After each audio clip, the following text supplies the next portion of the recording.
ನಿರ್ಮಾಣ ಆಗಬೇಕು ಮತ್ತು ಇಂಥ ಒಂದು ಧರ್ಮ ಸೇವೆಯನ್ನು ನಾವು ಮಾಡಬೇಕು ಅನ್ನುವಂಥದ್ದು ಮೊದಲಿನಿಂದಲೂ ನಮ್ಮೆಲ್ಲ ಹಿರಿಯರ ಆಸೆ. ನಮ್ಮ ಒಂದು ಇಚ್ಛಾಶಕ್ತಿಯ ಅನುಗುಣವಾಗಿ ನಾವು ಕಳೆದ 12 ವರ್ಷಗಳಿಂದ ನಾವು ಸಾಮೂಹಿಕಗಳನ್ನು ನಮ್ಮ ಗ್ರಾಮದ ಎಲ್ಲರ ಸಹಕಾರದಿಂದ ನಾವು ಕೊಂಡಿದ್ದೀವಿ. ಇಷ್ಟೆಲ್ಲ ಖರ್ಚು ಮಾಡ್ತೀವಿ, ಇಷ್ಟೆಲ್ಲ ಮದುವೆ ಮಾಡ್ತೀವಿ, ನಿಮಗೆ ಯಾವ ಥರ ಸಂತೋಷ ಸಾಮಾಜಿಕ ಸೇವೆ ಅನ್ನುವಂಥದ್ದು ಅದು ನಮ್ಮ ಪೂರ್ವಜನರ ಪುಣ್ಯ ಅಂತ ನಾನು ಭಾವಿಸ್ತೀನಿ. ಎಷ್ಟೋ ಜನರಿಗೆ ಈ ಒಂದು ಸೌಭಾಗ್ಯ ಸಿಗೋದಿಲ್ಲ. ಸಾವಿರಾರು ಜನ ಇವತ್ತು ಈ ಒಂದು ಕಾರ್ಯಗಳು ಮಾಡ್ತಾರೆ. ಎಲ್ಲರಿಗೂ ಅನ್ನ ಸಂತರ್ಪಣೆ ಮಾಡುವಂಥದ್ದು ಮತ್ತು ಎಲ್ಲ ಈ ಒಂದು ಮದುವೆ ಆಗುವಂಥ ಜೋಡಿಗಳಿಗೆ ಸಕಲ ಸೌಲಭ್ಯಗಳನ್ನು ಒದಗಿಸುವಂಥದ್ದು ನನ್ನ ಒಂದು ಪಾಲಿನ ಭಾಗ್ಯ ಅಂತ ನಾನು ಭಾವಿಸ್ಕೊಳ್ತೀನಿ. ಎಲ್ಲರಿಗೂ ಇದು ಸೌಭಾಗ್ಯ ಸಿಗಲಿಲ್ಲ. ಮತ್ತು ಈ ಒಂದು ವ್ಯವಸ್ಥೆಯಲ್ಲಿ ಇಂಥ ಕಾರ್ಯಗಳನ್ನು ಮಾಡಬೇಕಾದ್ರೆ ಪರಸ್ಪರ ಒಂದು ಬೆಂಬಲ, ಪ್ರೀತಿ, ವಿಶ್ವಾಸ, ಗೌರವ ಭಾಳಷ್ಟು ಬೇಕಾಗ್ತದೆ.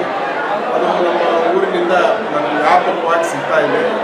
ಅದರ ಫಲವಾಗಿ ಇವತ್ತು ಈ ಒಂದು ಧರ್ಮ ಕಾರ್ಯ, ಸೇವಾ ಕಾರ್ಯ ಭಾಳ ಯಶಸ್ವಿಯಾಗಿ ನಡೆಯುತ್ತೆ. ಮುಂದಿನ ದಿನಗಳಲ್ಲಿ ಏನು ಪ್ಲಾನಿಂಗ್, ಫ್ಯೂಚರ್ ಪ್ಲಾನ್ ಏನು ಮಾಡ್ತೀವಿ? ಇನ್ನೂ ಈ ಸೇವಾ ಕಾರ್ಯ ಹೆಚ್ಚು ಮಾಡುವಂಥ ಒಂದು ಆಲೋಚನೆ ಬಂದಿದೆ. ನಾವು ಹಿಂದೆಯೂ ಕೂಡ ನಾವು ಮಾತಾಡಿದ್ವಿ.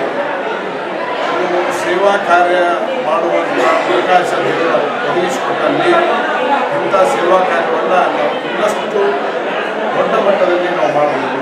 ಜಿಲ್ಲಾ ಪಂಚಾಯಿತಿಯ ಒಂದು ವ್ಯಾಪ್ತಿಯಲ್ಲಿ, ಪುರಸಭೆಯ ವ್ಯಾಪ್ತಿಯಲ್ಲಿ ಇಂಥ ಕಾರ್ಯಗಳನ್ನು ಮಾಡೋದ್ರಿಂದ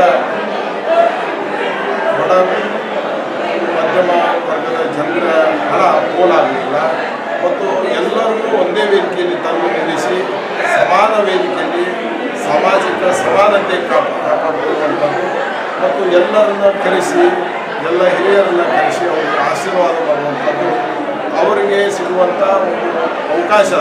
ಆಶೀರ್ವಾದ ಎಲ್ರಿಗೂ ಸಿಗೋದಿಲ್ಲ, ಆದರೆ ಇಂಥ ವೇದಿಕೆಯಲ್ಲಿ ಎಲ್ಲ ಸಮಾಜಗಳ ಪೂಜ್ಯರ, ಹಿರಿಯರ ಆಶೀರ್ವಾದ ಇಲ್ಲಿ ಸಿಗುವಂಥ ಅವಕಾಶವನ್ನು ನಾವು ಕಲ್ಪಿಸಿಕೊಂಡಿದ್ದೀವಿ. ಇಂಥ ಸೇವಾ ಕಾರ್ಯ ಮುಂದಿನ ದಿನಗಳಲ್ಲಿ ಭಗವಂತನ ಇಚ್ಛೆಯಿಂದ ಇನ್ನೂ ಹೆಚ್ಚು ಮಾಡುವಂಥ ಒಂದು ಶಕ್ತಿ ನನಗೆ ಸಿಕ್ಕಾಗ ನಾನು ಇನ್ನಷ್ಟು ದೊಡ್ಡ ಮಟ್ಟದಲ್ಲಿ ನಾನು ಮಾಡಬಹುದು ಅಂತ ಒಂದು ಮಾತನ್ನು